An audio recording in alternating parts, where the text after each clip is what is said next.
మన ప్రభు అయిన యేసుక్రీస్తు నామమున మీ అందరికీ నా వందనములు. ఈరోజు దేవుని వాగ్దానము, నీకును నీ ఇంటికిని క్షేమమవునుగాక.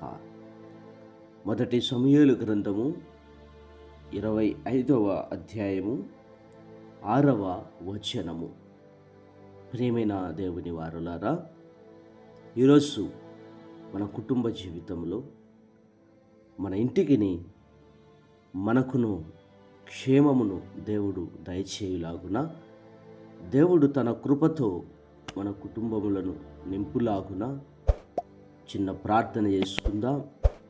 ఈ యొక్క వాగ్దానము మన జీవితంలో నెరవేర్చబడులాగున దేవుడు మనందరినీ ఆశీర్వదించాలని ప్రార్థన చేద్దాం. కృప కలిగిన దేవా, మనోహరుడవైన మా రాజా, ఈ గొప్ప సమయాన్ని బట్టి స్తోత్రమయ్యా.